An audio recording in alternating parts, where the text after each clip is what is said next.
Hello, and welcome back to the Caliphs, the rise and fall of Arab power. My name is Zaid Wahab, and today we are going to set the stage for the coming Abbasid revolution by focusing on the province where it first caught traction, Khurasan.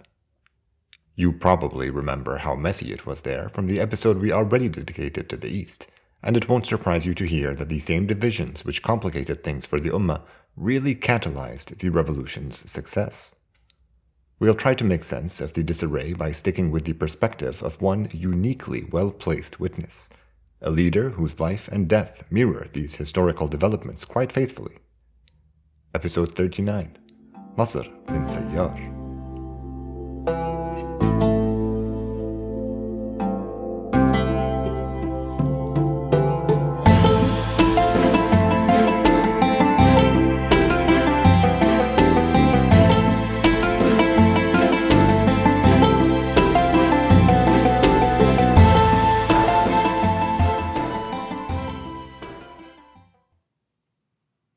Let me start by saying that if the name Nasr ibn Sayyar is familiar to you, even vaguely, then I am pretty proud of the both of us. I hadn't heard of the man before getting into the classical sources, which is striking considering the role he played during the early days of the Abbasid revolution. But even more, it is a testament to how complicated that incipient stage in Khurasan really was. I've given a lot of thought to how we should cover this revolution, and ultimately I decided that we should take the time to learn all we can about how the movement got going. Otherwise, it will seem like it came out of nowhere and snowballed into an avalanche before the sources could get a word in. It's a complicated story, and like last time, there are a lot of new names involved, few of whom will survive the episode. Still, if we just rush through to get to the guys and events which will be influential going forward, we'll miss how all these divisions we've been tracking actually led to the downfall of the Umayyad dynasty. So trust me, it's worth it. Now, if you don't remember who Nasr ibn Sayyar was, then no worries. We're going to cover his whole life in detail anyway. The important bits about the Abbasid revolution won't start until late in Hisham's reign, and Nasr already had an impressive record of service in the Ummah by then. Before we begin with his career, though, I want to point out that facts about his birthplace and tribal affiliation are sparse and contested. He is often referred to as a Khurasani Arab, but it's unclear if what's meant is that he was born in the East or he had just spent his whole life there. Similarly, he's often counted on the Adnani side of the tribal feud, but it seems like that's largely because his wife was from a Adnani tribe and because the Qahtanis really hated him. Nasr had a prominent tribal name. His full name was Nasr ibn Sayyar al-Laythi al-Kinani, and Kinana was a Meccan tribe with a storied legacy, but despite this, his family line was unexceptional. So again, despite his famous name, Nasr was not a prominent Meccan superstar. The first time al-Tabari mentions Nasr is way back in 705, the first year of the reign of Walid bin Abdul Malik. Those were the Ummah's golden days as far as military conquest in the east was concerned, and al-Hajjaj's loyalist Qutayba was growing the caliphate's borders by leaps and bounds across Khurasan. The 40-year-old Nasr was only a minor commander at the time, but he did so well fighting for Qutayba's brother that he was gifted the village of Tinjana as a reward. Of course, there was plenty of glory to go around when the undefeated Qutayba was in charge. Nasr's story is far from unique, and he doesn't come up again in our sources until Hisham was about to take charge of the caliphate almost 2 decades later in 724. Now, a lot had happened between Walid and Hisham's reigns, however, little of it any good for the Ummah's stability. The short and turbulent reigns of Sulaiman, Umar II, and Yazid II really exacerbated the tribal feud, especially in the east, where the Muhallabs violently seized power from al-Hajjaj's men in a Qahtani power grab under Sulaiman, then were dispossessed and hunted down during Yazid II's reign with equal brutality. On top of this tribal dimension, the caliphs aggravated the Mawadi by reversing Umar II's enlightened reforms, which encouraged the local nobility in the east to ally themselves to the Chinese vassals, the Turkish, and rebel against Arab authority themselves. All these upheavals tore apart the east, Whenever some Arab VIP with a few hundred loyalists found himself on the wrong side of official authority, joining up with one of the many available renegade troops became an attractive proposition. After all, Khurasan was a faraway hinterland of the caliphate, and with enough men not only was it easy to go rogue, but between the Kharijites, Mawali, Abbasids, and tribal coalitions, there were plenty of options to choose from. You probably don't remember this detail, but when Hisham replaced the pro-Adnani Yazid II, the Qahtanis in Khurasan were so bitter at how the new caliph wasn't sufficiently biased towards them that they refused to obey orders to muster for a battle against the Turkish. That's when Al-Tabari next mentions Nasr as one of the commanders who coerced these renegades back into compliance. So just the second time he is mentioned, Nasr is put solidly in the Adnani camp. I am not entirely convinced. Even coupled with the fact that his wife was from a prominent Adnani clan, I still think that Nasr didn't consider himself a partisan of either side, although what's clear is that the Qahtanis would remain opposed to him from then on. What came after forcing the armies to march to meet their enemies was the catastrophic Day of Thirst, where the Arabs were decisively routed by the Turkish, an unambiguous defeat in which Nasr somehow distinguished himself and saved thousands of the Ummah's troops by leading them safely out of hostile territory. Hisham's first governor of Khurasan was Asad al-Qasri. Nasr was part of Asad's campaign against Qutal, today's Tajikistan, and here too he distinguished himself in battle as a capable commander. Asad's tenure in Khurasan pushed him closer to the Qahtani side of the feud, and so Nasr was not rewarded for any of his accomplishments, and was instead punished for them. Asad's removal from power came after the caliph heard about how he had publicly disciplined and humiliated several Adnani figures, Nasr ibn Sayyar among them. Here too, our sources insist that Nasr must have been a Adnani partisan, but I remain unconvinced. To me, it just seems like a time and place of hyper-partisanship, where Nasr was punished simply for not siding with the Qahtanis. This may seem like a small detail I'm insisting on, so let me flesh out my larger point. It wasn't that things in the East were chaotic because everyone was partisan. It's that the tribal feud had gotten so out of hand that literally everyone was involved now, with non-partisans being targeted by both sides. But let's set this intertribal lens aside for a second and return to the Turkish threat. After Hisham removed Asad from power in the east, he had a handful of governors who met with defeat at the hands of the ascendant Chinese vassals. Nasr isn't mentioned too often during this period. He comes up every now and again as a commander, but mostly he is said to have governed different towns and cities, the most important of which were Samarkand and Balkh. Under Ashras, he quelled an insurrection demanding a return to Umar II's pro-Mawali policies, an uprising which was a precursor to Harith's long rebellion along the same lines. The next governor was Junayd, who apparently had a thing against Nasr and kept him at arm's length. Despite this, Nasr seems to have once again distinguished himself against all odds, even during Junayd's disastrous Battle of the Ravine. Alright, so far Nasr was this awesome Arab commander, adept at military discipline and keeping foreign foes at bay. But something big changed in the east following the two calamities of the Day of Thirst and the Battle of the Ravine. The Arab armies had been practically wiped out, and the veterans of these defeats were so disillusioned with the caliphate that a rebellion led by the upstart Harith ibn Surayj rapidly grew into something unstoppable. Nasr was governor of Balkh when Harith's rebellion came knocking in 734 and laid a new kind of challenge at his door.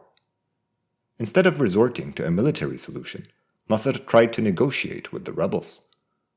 Ultimately, Harith's cause proved so popular that Nasr had to take what few loyal men he could count on and abandon the city to the rebels. But I want to pause for a second and discuss Nasr's choice here. It speaks volumes that he decided to engage with Harith's men and listen to their complaints, rather than look to Damascus for instruction. He must have understood how unique their circumstances were, and how far removed and ineffective official policy was from addressing their concerns. His bloodless handover of Balkh stood out to me as it showed an engaged approach, something which had sadly been missing from the East for a very long time. A couple short years later, Asad was back in charge of Khurasan, and Nasr was once more on the governor's naughty list. As always, he did not let this stop him from giving the army his all, and it seems like Nasr can only ever shine when there's a war going on. He set himself apart in the climactic battle in Khurasan when Asad defeated the forces of the Turkish and Harith combined. While Harith lived to rebuild his support, Khagan was killed by his deputy Khurasan shortly after this defeat. Asad also died before too long, and finally, after more than 30 years of command across Khurasan, Nasr ibn Sayyar was chosen as the province's latest governor. While there's still about a decade before our episode's crescendo with the start of the Abbasid Revolution, this is an important juncture, and we should pause to explain its significance. There are two things that need to be pointed out about Nasr's promotion to governor. The first is that Hisham's governor of Iraq, the Mega Adnani Yusuf al-Thaqafi, was lobbying hard for one of his own loyalists to be chosen instead of the 70-something-year-old Nasr. The second is that when Hisham picked Nasr, he was warned by his advisors that Nasr had no significant tribal backing. Together, these 2 points back my claim that Nasr wasn't some partisan hack, but an independent political actor. He was opposed to anything which undermined Muslim unity, but was clear-eyed about the caliphate's significant flaws and shortcomings. He had a solid grasp of the plight of the Mawali, and having witnessed the transformations of Umar II's policies and their reversals, he understood their pitfalls as well. It is hardly surprising that such a perceptive, thoughtful, and principled man would prove to be an ideal governor for Khurasan. Nasr invaded Transoxiana twice in his first year in charge, and on his third go-around he defeated and killed Khursul, ending the Turkish threat for good. He defeated Harith in battle, but was compelled to let him go after some local Sogdians threatened to rebel. The next year he expanded his reforms and treated with most of the local princes, both of which gave him far more control over the province than any of his predecessors had managed. To top it off, throughout these first few years of his tenure, he also successfully staved off repeated attempts by the governor of Iraq to have him replaced. Okay, we're about to get started with the complicated bits. This is sort of our episode's midpoint, as we've just wrapped up all we had briefly mentioned about Khurasan before, and we're about to delve into the part where the tangle of conflicts allow a revolution to successfully take root. Here's the thing. The Abbasid agents of the Da'wah will step into an ongoing three-way battle for control in Khurasan, so keep that in mind as we add layer after complicating layer. In 743, Hisham passed away, and Walid II ascended the throne. One of the first things Nasr had to deal with was a rebellion in Khurasan by Yahya, son of the Hashemite Zayd bin Ali. Zayd's rebellion was thwarted in Kufa by the brutal governor of Iraq, Yusuf al-Thaqafi, a year earlier, and despite the fact that Nasr managed to keep the peace just fine, Yusuf continued to push for his removal from power. Now that his nephew was caliph, it is not surprising that Yusuf was a lot more confident in his push against Nasr, and he ordered the governor of Khurasan to put together as much wealth from the province as he could, and to personally bring it all to him in Iraq. Nasr couldn't very well go against the caliph's uncle, so instead he stalled for as long as he could, and the telling in Al-Tabari depicts these as some of Nasr's tensest months so far. The situation in the caliphate's heartlands of Syria was so chaotic that it must have been difficult to be sure of anything. We are told that when a loyalist of Nasr's kin finally made it to Rai to tell Nasr about Yazid III's successful coup and how Yusuf was now on the run, Nasr celebrated for a day, then grew suspicious and had the man imprisoned and kept under close watch lest he turn out to be a spy. It took 9 days for others to corroborate his story, and Nasr was so jubilant and relieved that he gave the man a generous chunk of the wealth he had seized from Khurasan and distributed the rest among his men and the general population. While the main headline was great news for Nasr, the consequences of all this Umayyad turbulence were a lot thornier and more difficult to contend with. Pay attention now, because things are about to get a lot more complicated. Yazid's ascension presented Nasr with 3 dangerous new developments. The first was that Yazid now wanted to install his own man in the province. At first it was Mansur al-Kalbi's brother, and then it was Mansur himself. Since things are complex enough, I will skip any details I can afford to, so forget about how Nasr warded off the caliph's attempts, he just did. While that kept him in power, thwarting the Kalbis both alienated Nasr from the Syrian troops that were nominally under his control, and made any further reinforcements from the caliphate itself unlikely. This meant that Nasr was now largely on his own, so it was a good thing that he was popular in Khurasan and could hold on to power without needing to be propped up by Damascus. The second complication stemmed from Yazid III's attempts at being a reformer. The new caliph wrote to Harith ibn Surayj and gave the renegade a full pardon. He denounced the ways of the evil Walid II whom he had usurped, and heralded a new age of pious Umayyad leadership. Of course, the details of this are as contested as anything else in Yazid's short and badly documented reign, but sure enough, Harith emerged from hiding and rode around the province triumphantly growing his base of support by claiming to have been the reason behind this reversal of Umayyad policy.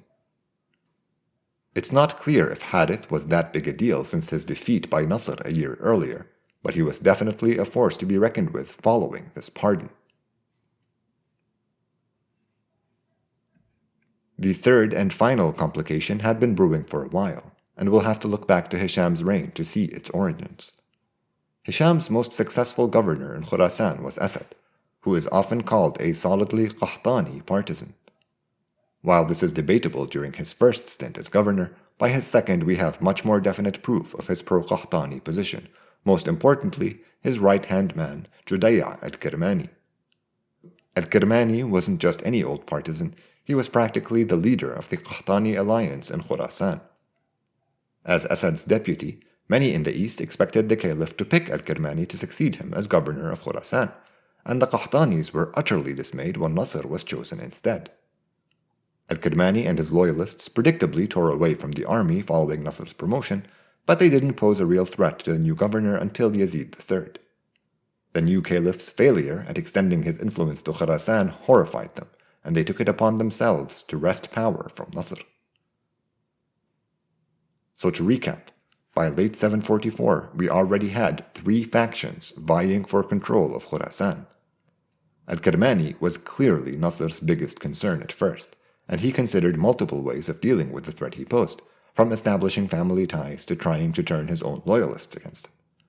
Ultimately, he did manage to imprison him, but his supporters broke him out within the month.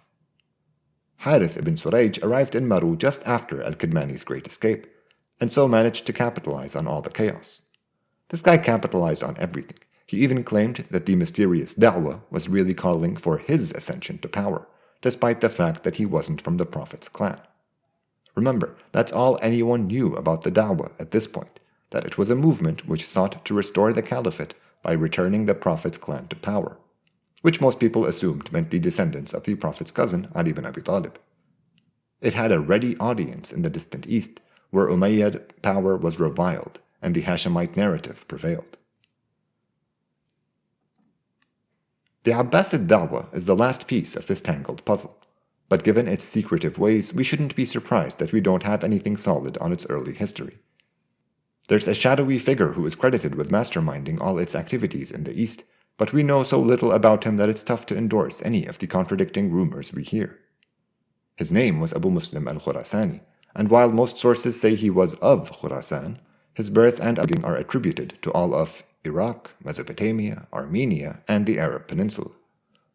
If you wanted to draw together the most common elements about him, he may have been the son of a Khurasani captive raised in one or more of the many locales I just mentioned.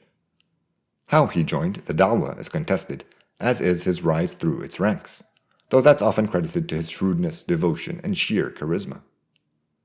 There's even a certainly apocryphal story saying that the Abbasid patriarch himself assigned Abu Muslim to Khurasan after meeting him briefly this one time and recognizing his talent.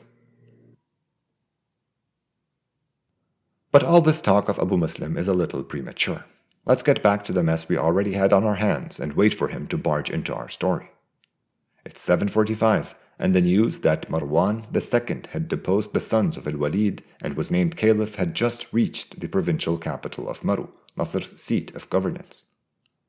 He dutifully took pledges of support for Marwan, though sources disagree whether the new caliph confirmed the governor or tried and failed to replace him.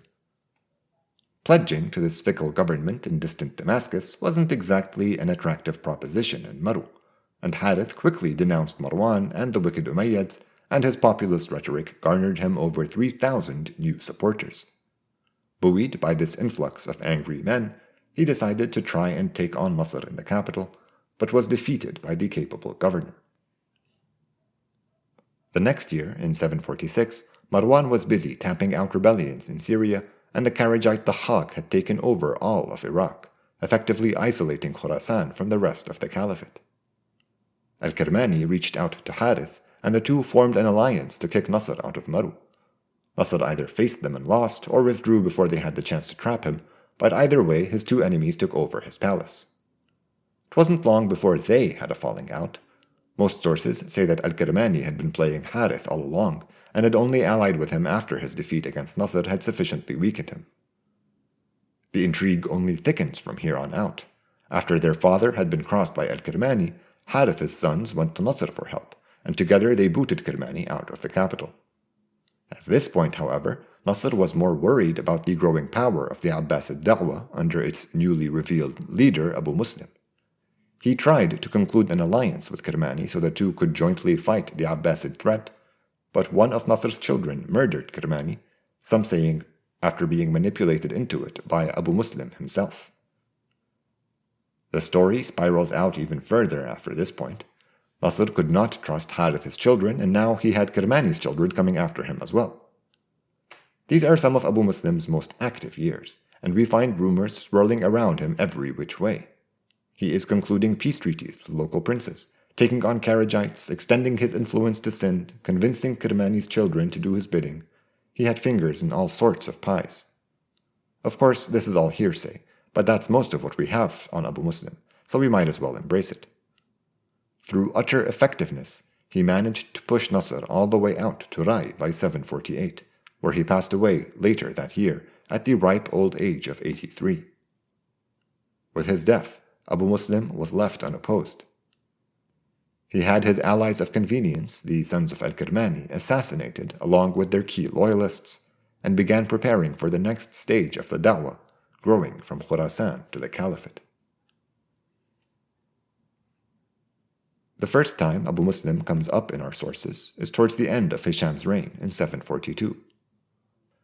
Over a handful of narrations between 742 and 748, Abu Muslim vanquished 3 competing factions and established total control of the caliphate's east. Far from being just another of the region's many bursts of mutiny, this rebellion will go on to leave a mark on the umma and the world. If you thought Abu Muslim's takeover of Khurasan was fast, then just wait till you hear how quickly the Abbasid Da'wah took over the caliphate. We won't get into that this episode. For now, let's keep the focus on the movement's early success. Before we reflect on what we think we know, I want to remind everyone that the version I relate to you is just one of many which can be inferred from what's available. These last few years are especially fraught, but while the contradictory content can be difficult to parse out, it itself is pretty clear evidence of how riven the Ummah was in the East. This ultimate conflict between the capable Nasr ibn Sayyar, the pietistic and pro-Mawali Harith ibn Surayj, and the partisan Qahtani Juday al-Kirmani, each alienated from the rest by one or more of the Ummah's major social rifts, be it tribal, racial, or ideological. Luckily for Abu Muslim, these 3 sides were pretty evenly matched in Khurasan, and our sources make it sound like the man was born to play them off against one another. While Nasr, Harith, and Al-Kirmani each had their own following, one thing that struck me was just how close Nasr grew to the people of the East. Compared to Arab commanders who had come before him, he faced far less resistance when retaking lands in Khurasan, especially in the ever-restive Transoxiana. He could also get away with things no other Umayyad governor could. For example, he faced no censure from the overwhelmingly pro-Hashemite locals when he put down the Hashemite rebellion of Yahya ibn Zayd. Finally, it's clear from the speed with which the da'wah took off after Nasr's death how his mere presence served as a bulwark against its success. which to me is something that could only have come through a strong relationship with the people he governed. Given this unique role he could play to stabilize the Caliphate's east, we should ask why the Umayyads did so little to support Nasr when the going got tough. Well, if you were paying attention last time, you'd know that it was because the Caliph already had his hands full closer to home. And if you were paying attention this time, you might think it's because Nasr had alienated Damascus by doggedly holding on to power. There are accounts which say that Nasr tried to keep the Umayyads at arm's length, and others that cite letters he wrote to the Caliph begging for reinforcements. Either way, the Syrians were no longer united enough to have any armies to spare, so that was that. As for Harith and Al-Kirmani, neither really stood a chance of beating Abu Muslim. Al-Kirmani was just a local power in Khurasan. The tribal feud was nowhere near as neatly divided as I make it sound, and there's no way he could have rode it all the way to the top. Even when he started agitating against Nasr, he was citing the memory of the vanquished Muhallabs as a reason to rebel. Harith is tougher to get a read on. He seems downright crazy in some tellings, like the one where Al-Kirmani convinces him to form an alliance by pledging his allegiance and calling him a caliph. In others he is sensitive, wise, and religious, and in others still he is an honorable man being misled by a false preacher named Jahm. Whatever the case may be, he doesn't sound like someone who could have stopped the da'wah. Nasr ibn Sayyar led a truly unique life. He witnessed the rise of the Umayyad Caliphate and played an active role in extending its domains in the east. Through a storied military career, he had a front-row seat to the transformations wrought on the region's populations, and he grasped their magnitude and consequences better than most. When given the chance as governor, he put all his hard-won experience to effective use, ruling more successfully than any who had come before him. The social tensions bubbling beneath the surface grew too turbulent, however, and just as they proved too much for him, they soon will to the Umayyads in Syria. As Nasr's power waned, the Abbasid da'was waxed, and ultimately Khurasan was theirs to inherit. Join me next time as we trace the final snuffing out of Umayyad authority, here on the Caliphs, the rise and fall of Arab power.